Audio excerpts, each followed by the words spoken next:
developing emergency cold weather sheltering plans for people experiencing homelessness. This webinar is sponsored jointly by the Healthcare for the Homeless Centers for Disease Control and Prevention and the U.S. Department of Housing and Urban Development. My name is Sabrina Edgington. I'm the Program and Policy Specialist at the National Healthcare for the Homeless Council, and I'll be hosting today's webinar. I'm very pleased to introduce our presenters. Our first presenter is Dr. Jim Withers, Operation Safety Net, which provides comprehensive medical care directly on the streets. Operation Safety Net has been recognized and replicated internationally. In 2005, he established the annual International Street Medicine Symposia, and in 2008, he created the Street Medicine Institute. Jim offers a compelling healthcare perspective that highlights the importance of having an emergency cold weather sheltering plan. Our second presenter is Ann Doyle. Ann is the chair of the board for Boulder Outreach for Homeless Overflow and the director of its newest program, Medical Respite Boulder. She is recognized as a catalyst for collaboration, bringing together individuals and organizations in creative and purposeful ways. Describe how Boulder Outreach for the Homeless Overflow program coordinates emergency warming centers and how the program model can be replicated in other communities. And our final presenter is April Mitchell. April is a specialist in HUD's Community Planning and Development Division with the Office of Special Needs Assistant Programs. Because we have a wide range of stakeholders in this group, April will briefly describe the Continuum of Care Network as a resource for developing emergency cold weather sheltering plans. And now I'd like to hand it over to our first presenter, Dr. Jim Withers. Hey everybody, I'm very delighted to be part of your gathering here.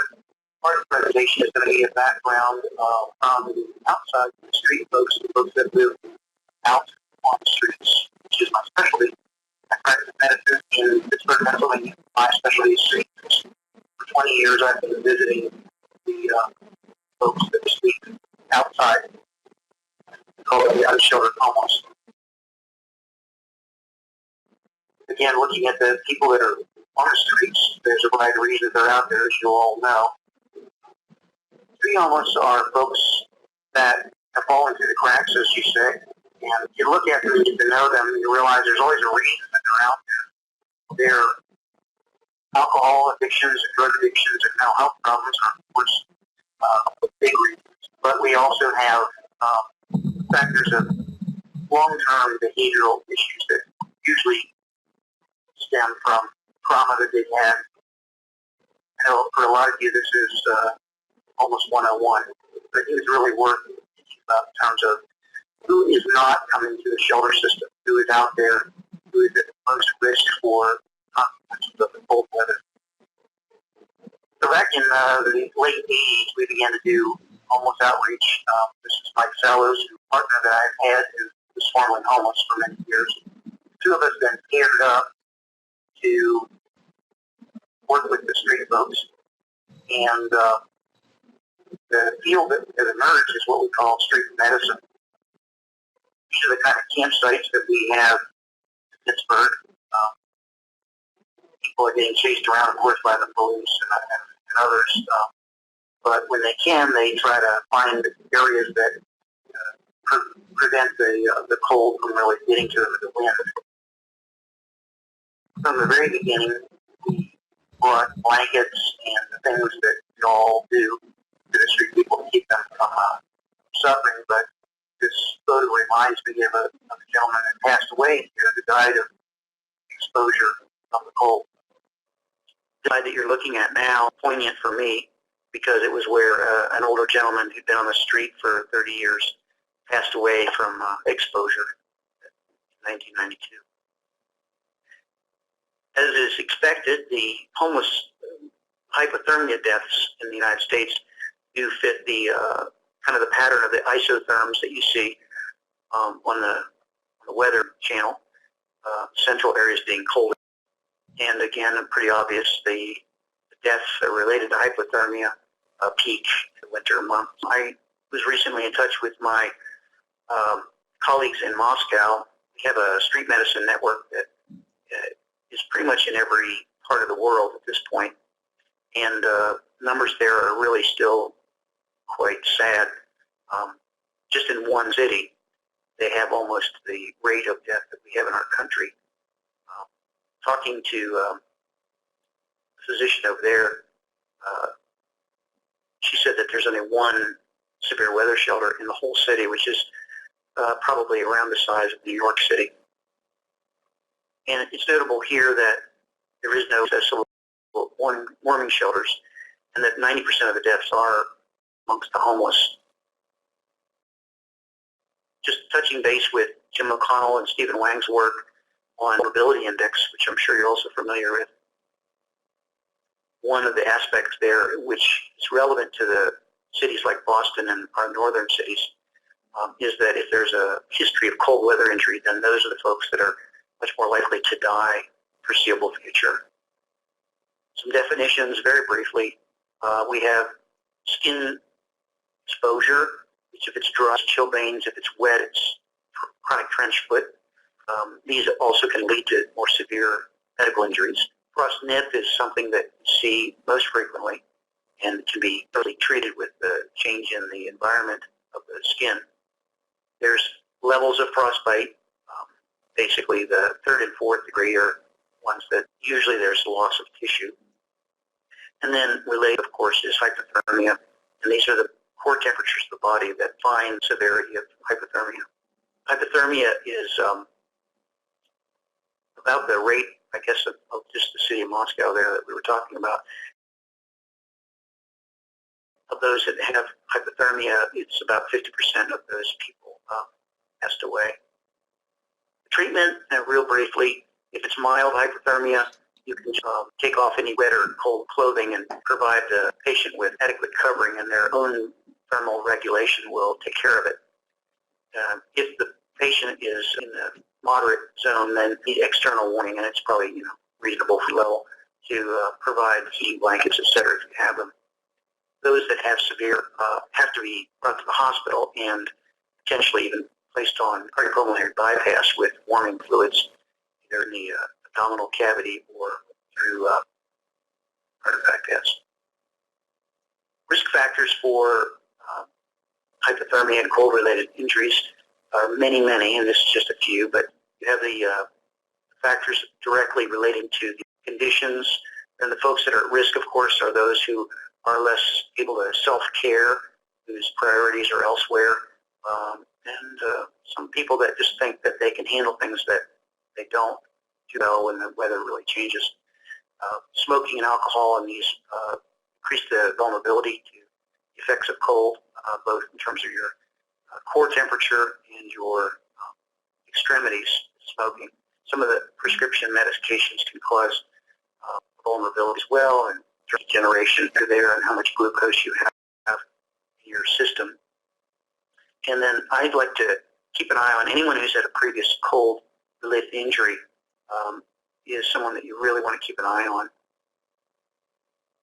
The mandatory wind chill index, just emphasizing the fact that the matter both of the absolute temperature and the effects of the wind chill.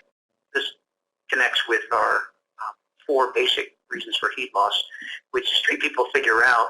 They take care of these issues pretty naturally, but types are conduction of your body heat away, depending on where your camp is, convection and how much wind there is, radiation, if keep your head covered, and if you have something over top, even under a bridge is better than out in the open, and evaporation, largely depending on the wind and the amount of moisture the person is using. This is a gentleman here that is a prime candidate for occurrence, and in fact, we're dressing his wounds from frostbite. He lost the toes of both feet, and he was a guy that was readmitted to the hospital a number of times. We were actually able to get him to heal up and prevent readmissions.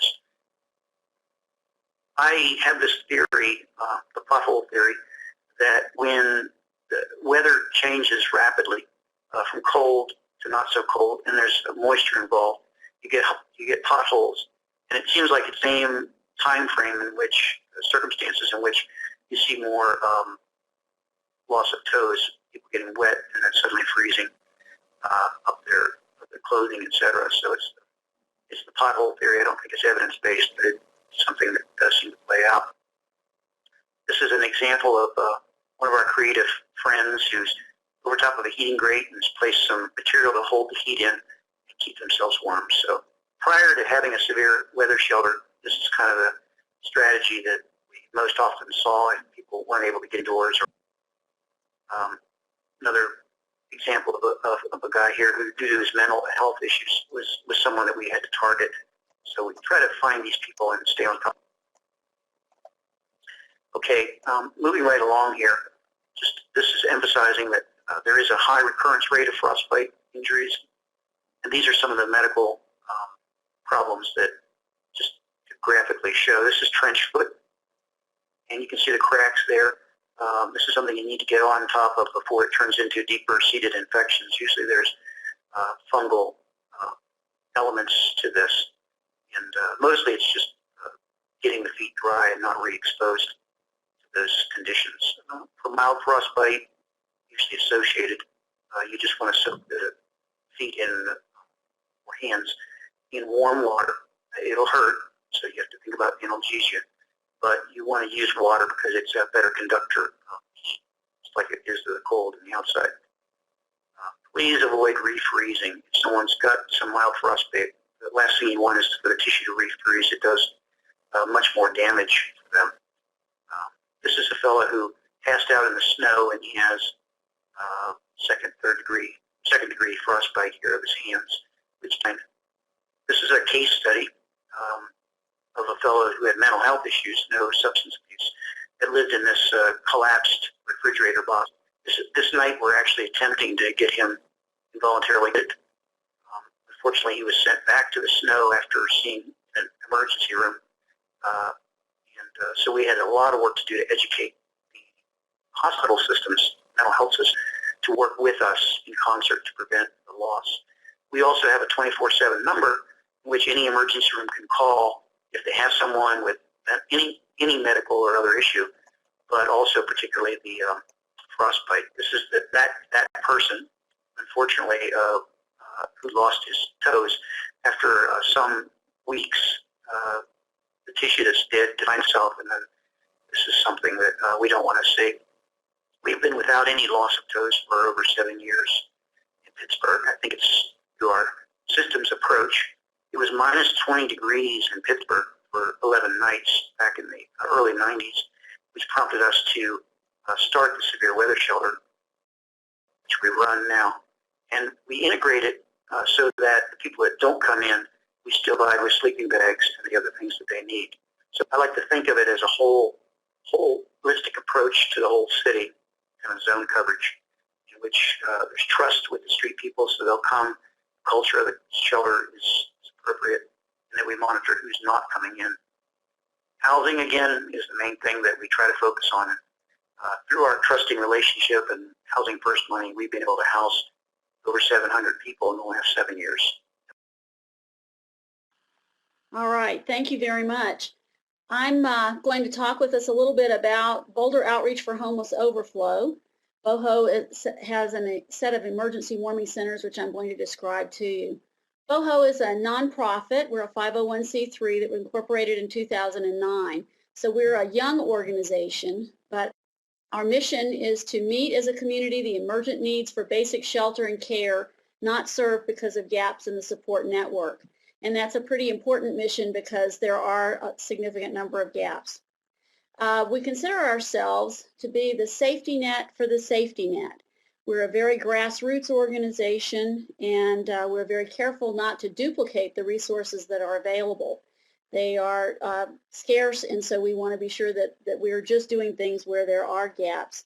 But we do try to collaborate. We believe very strongly that the organizations that serve our homeless need to work together, and we try to help take the lead on that whenever we can.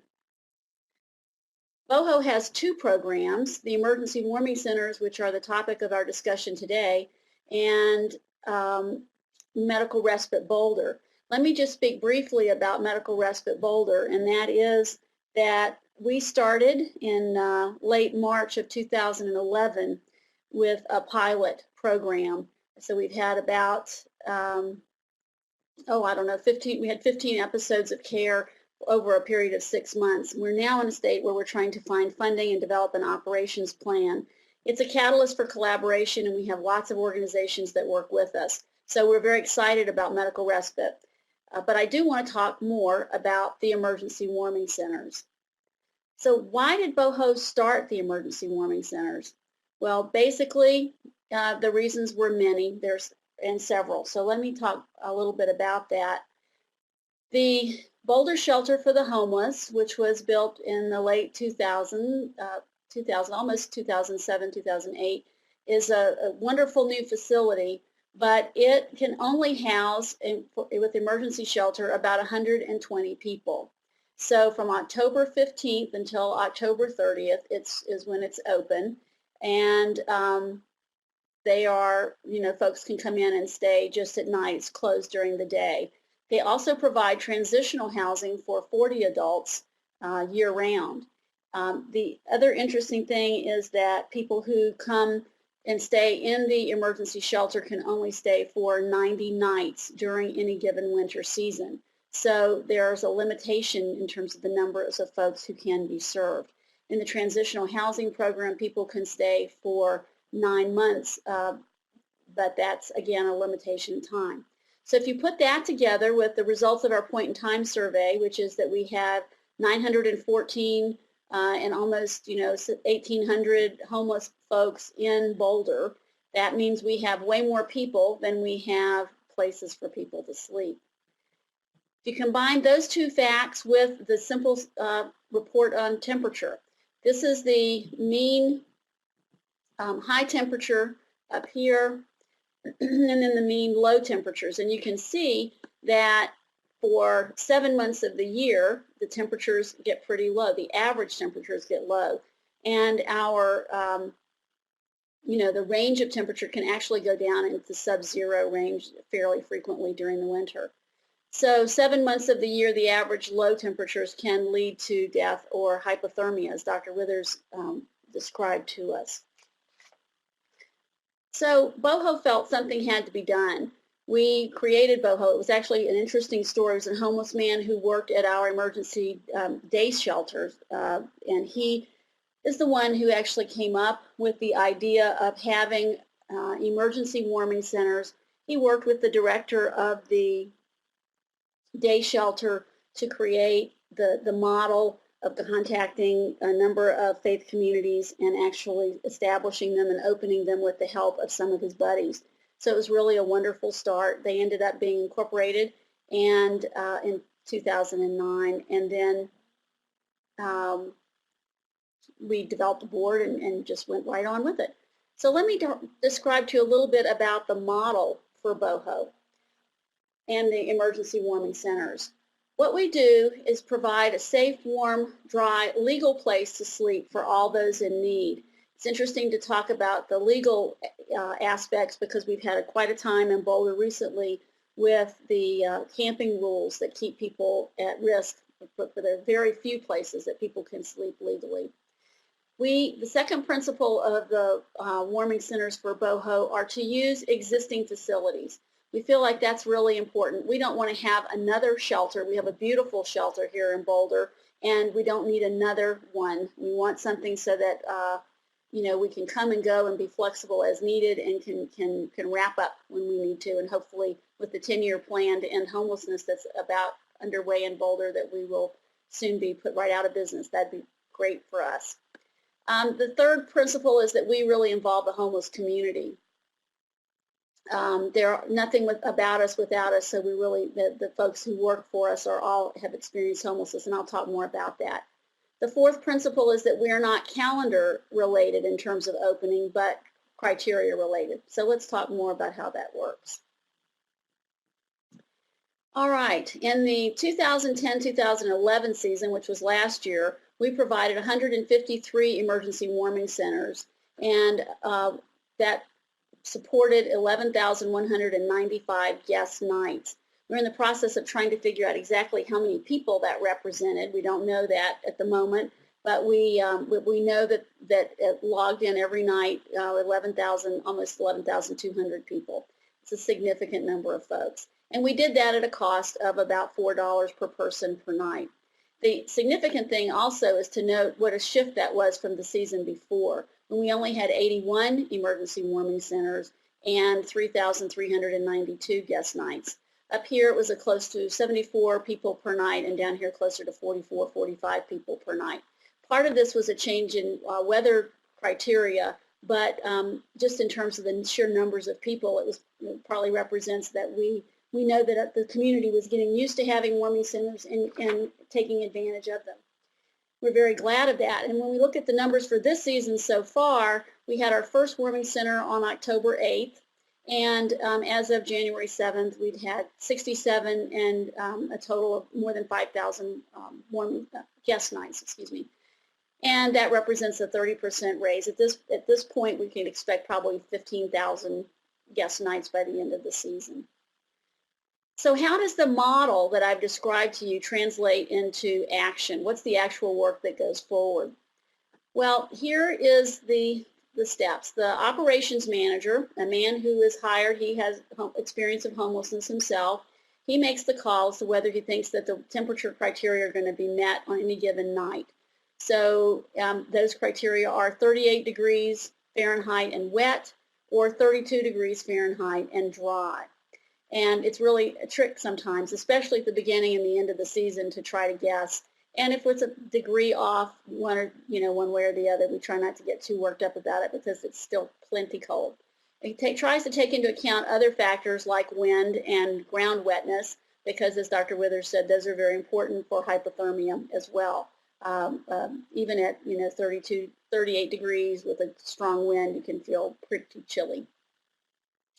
So after we know that there's a warming center that's going to be held, the operations manager contacts our volunteer notification team, who then reaches out to the various other agencies, organizations, and individuals who need to know that their warming center is going to be held that night. The first one, of course, is the faith community that's scheduled to host the warming center, and that's really an important one. And we also notify all the other faith communities that are part of our network so that they know what's happening in case someone who's homeless happens to show up there and needs to be informed about where to go. Our public library is quite a gathering place for people because our day shelter is so small. People go to the public library during the daytime often. And they've been wonderful and have actually put the information about the status of a warming center on their main library website. So every day people can check that spot if they want to. And since so many people are in the library on the internet, it really works out well. We also do the emergency management groups, the police, the hospital, ambulance services, the agencies, the shelter and the day center, and then the health organizations, and then labor ready and special transit. I'm going to talk about special transit in just a minute. We also have a status line. People can call in. It's just a message that's played that tells whether the warming center will be open or not, and then where it will be held.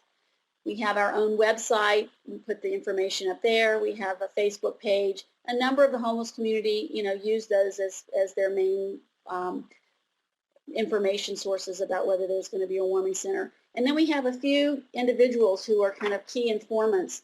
And since word travels so quickly in the community, they get the word out.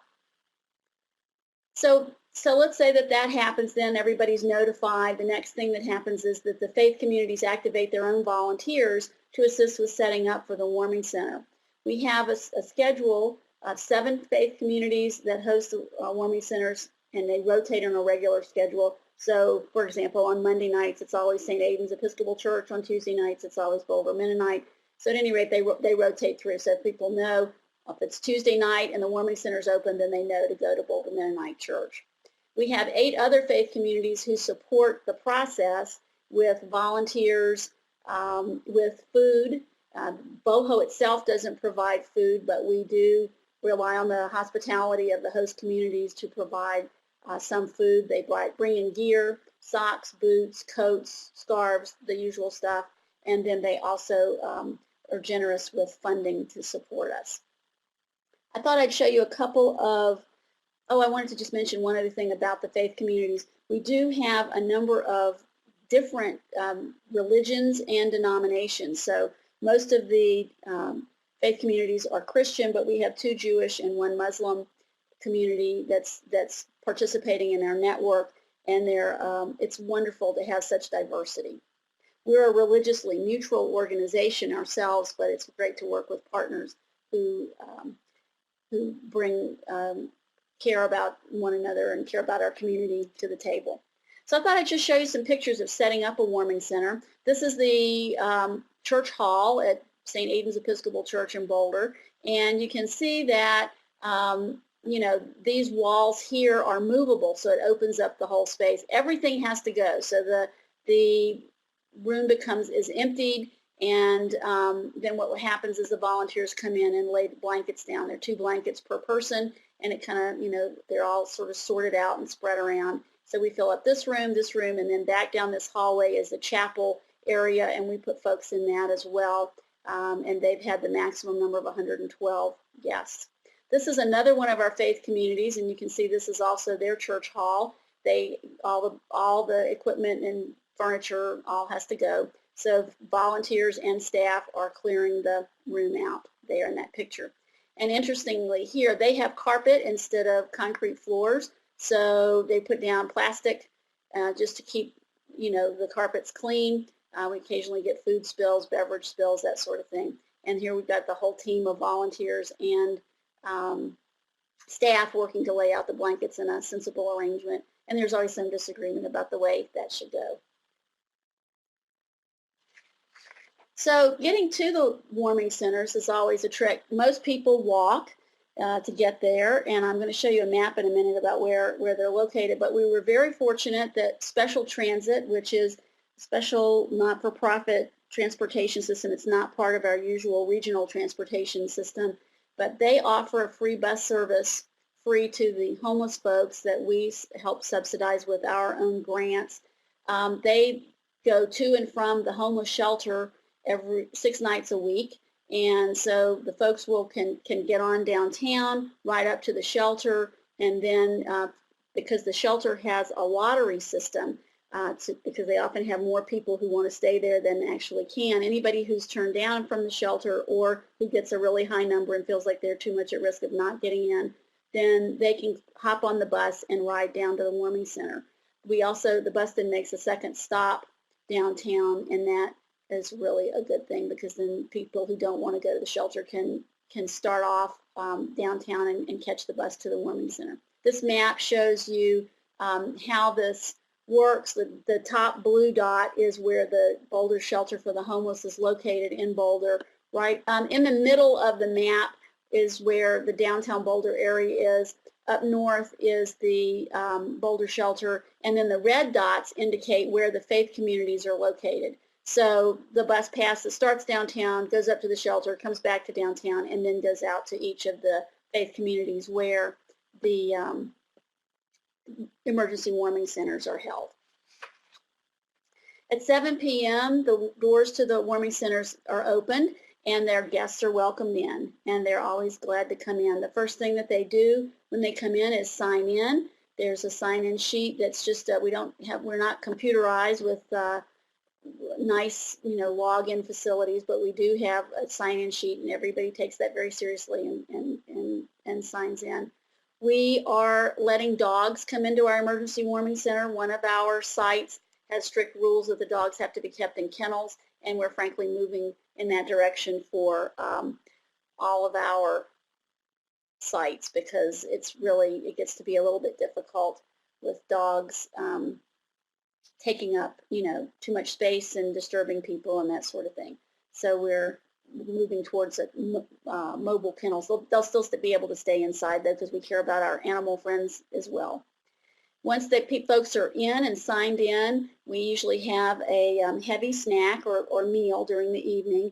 There are other places that serve meals, and this is why Boho doesn't actually sponsor the meal, but the host facility does.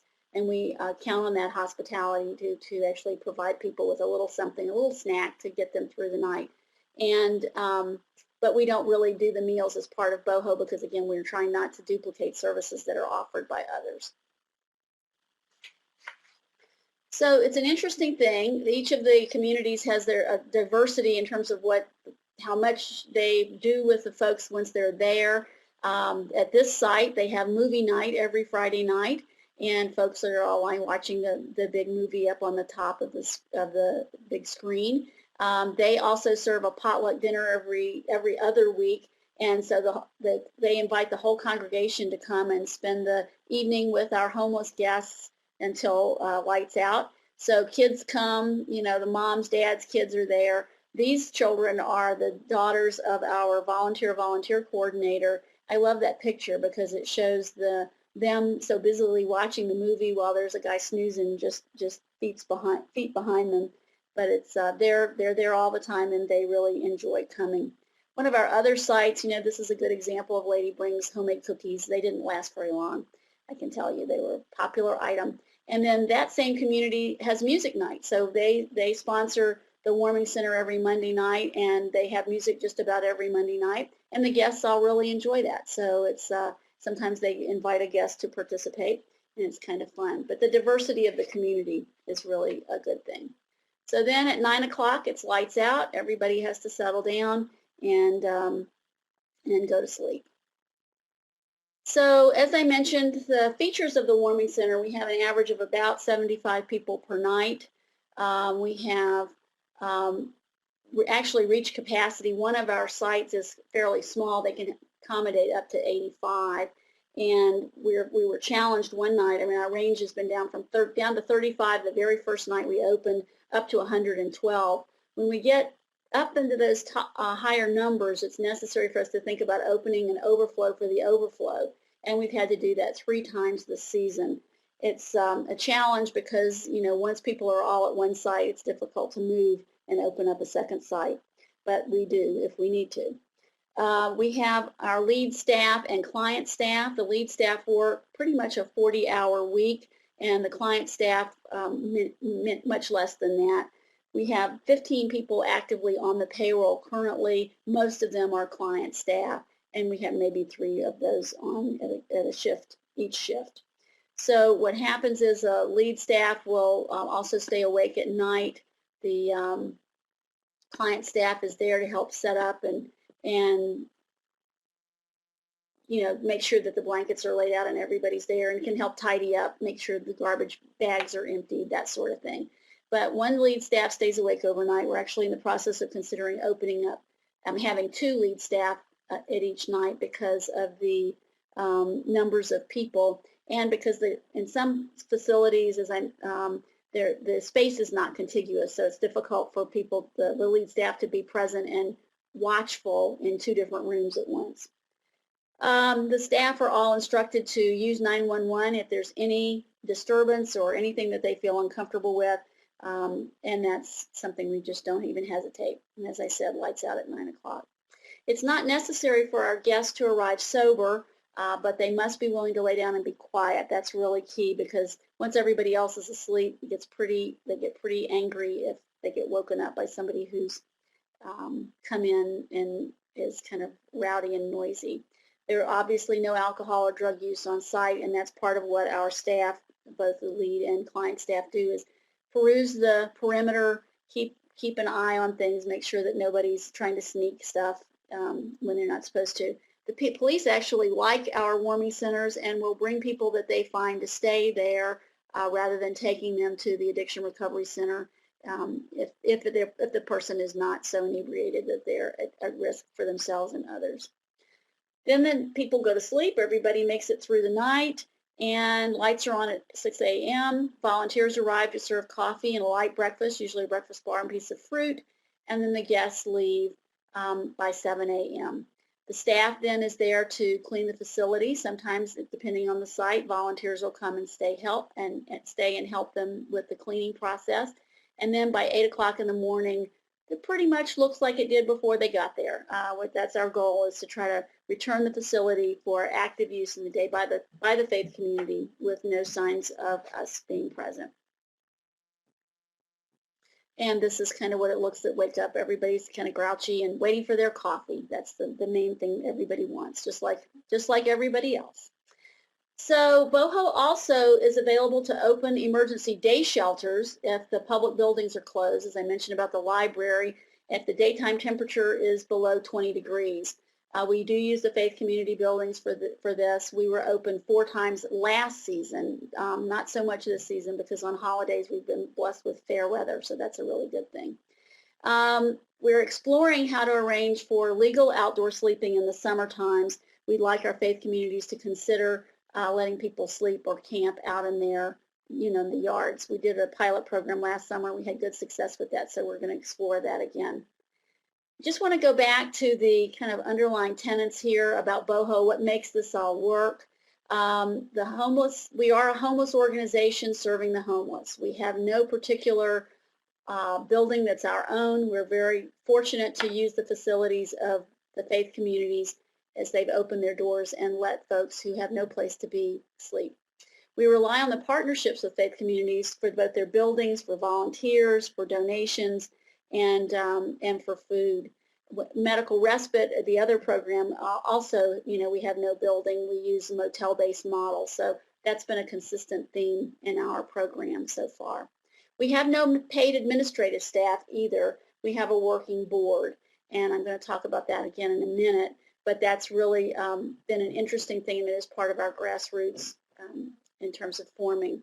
All the staff that's employed have personal experience of homelessness, so the guys who work at the warming centers themselves and actually stay through the night welcoming the guests, watching the facilities, maintaining order, they all have experience of homelessness, so they kind of know what the story is.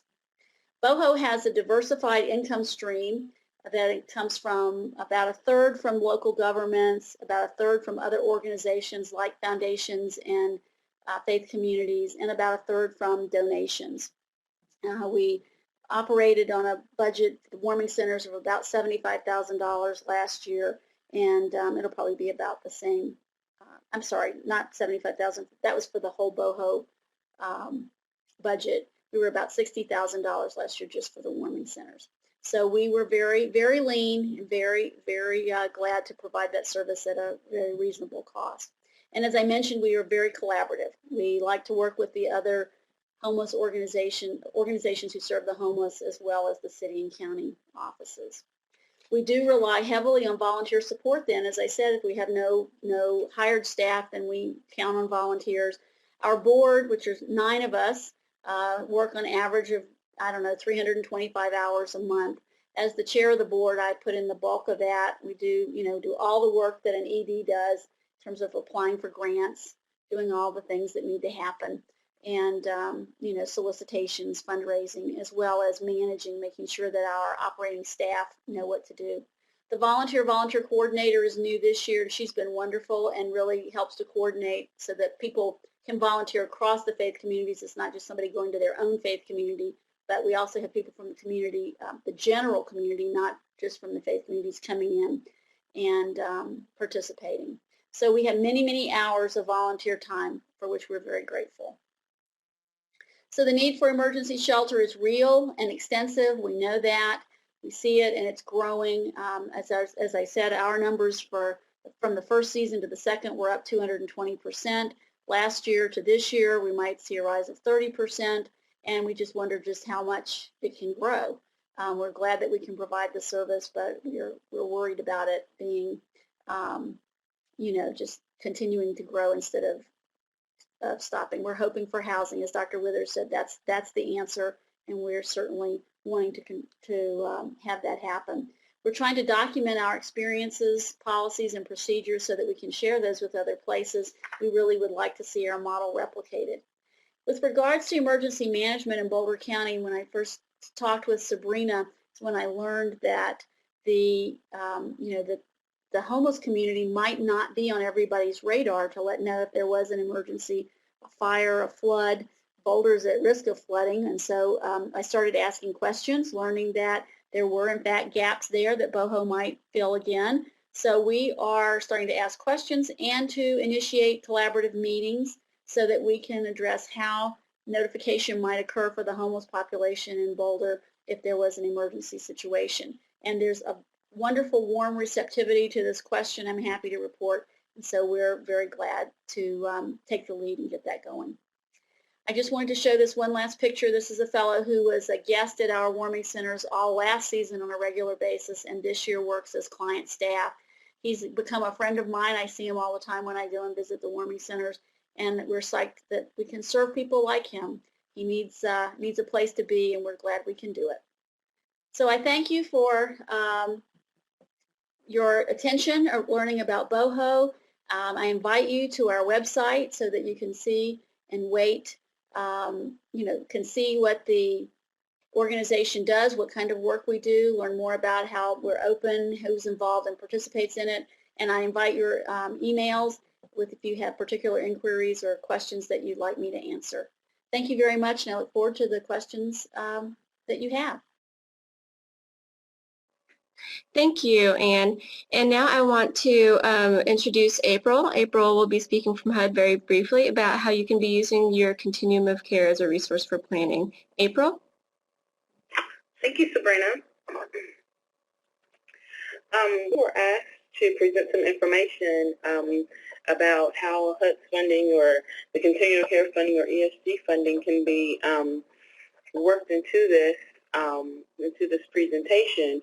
We thought it best to give a slight overview of our program and a little bit more deeper overview of ESG, our Emergency Solutions Grants Program, and be able to reference you back to our materials and things like that. It's a very large program, and to speak about it would take a very long time. So we're just going to go briefly through our programs that we have here, and then I'll be able to provide you with some reference information at the end, and then that way you can surf around and get familiar with our programs if you haven't been familiar already in your own time.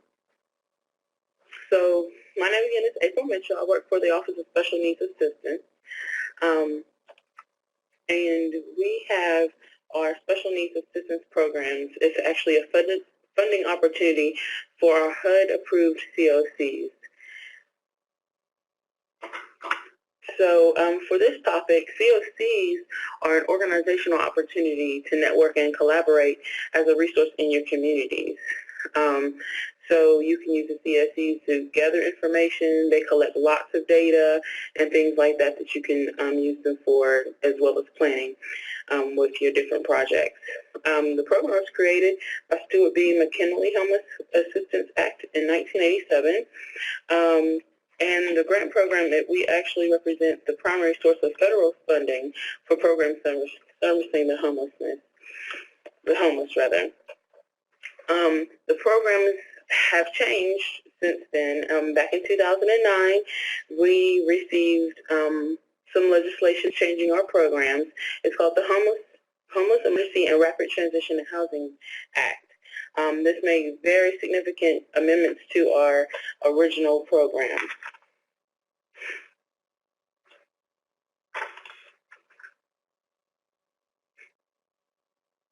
So the COC is one of our programs, and then we have ESG. Our COC program is our competitive part of our funding opportunity, and then the formula grant is the Emergency Solutions Grant Program. The COC is a collaborative funding and planning approach that helps communities plan for and provide a full range of emergency, transitional, and permanent housing, as well as other services. And the McKinley-Minto Act has actually changed that program significantly. The types of organizations that make up a COC are state and local governments, nonprofit organizations for the most part. Eligible activities include rental assistance as well as long, short, and emergency term payments, acquisition, rehabilitation, new construction, supportive services such as case management, food, clothing, transportation, operation, and administrative costs. Our COCs also participate in our point-in-time count every 2 years. That's where they take an assessment about how many homeless people they have in their areas, and they report that information in our systems. So the program that I want to highlight the most is our Emergency Solutions Grants Program. I'm not sure if you can see the slide turning. It's kind of delayed on my end. So eligible activities under our ESG program are street outreach, emergency shelter, rapid rehousing, homelessness prevention, and HMIS. Applicants that apply for our programs or that receive funds from our programs are states, cities, urban counties, and U.S. territories. The ESG program is essentially a combination of our current ESG, our past ESG program, as our HBRP program, which is homelessness prevention and rapid rehousing. Our allocations are done by formula based on HUD's budget appropriations. So areas get a specific amount of money dependent upon our budget appropriations. This is not the competitive program. So the eligible activities I mentioned, we'll just go into brief detail here. We have street outreach, of course. Emergency shelter activities can include renovation, major rehabilitation, or conversion of buildings to be used as emergency shelters. Essential services, operation costs. Eligible activity housing portion of for individuals is the rental assistance, housing relocation, and stabilization services. Prevention activities for individuals at risk of homelessness. Some ideas may be rental assistance, housing relocation, and stabilization services. Overall, a recipient may use up to 7.5% of their funds received for administrative purposes. States can share administrative costs with local governments.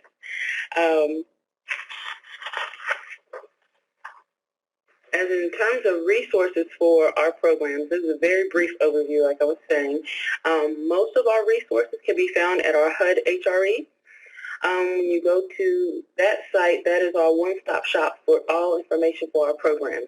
So say you have a question that you're not able to ask here in this forum, you can go to our HUD HRE, and we have a sophisticated system of you being able to type in our questions, and it's sent to our team here at headquarters, and we'll get back to you as soon as possible with an answer.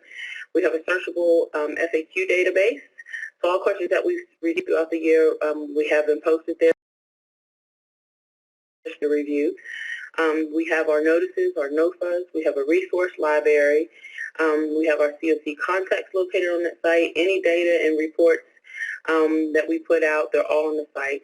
You can actually join our homelessness and our HMIS listserv, and whenever we receive new information or trying to notify our contacts, you'll also receive that information. We're working on building a new HARF website, so that'll be coming soon. Another website that may be of interest to you is our HUD HMIS portal.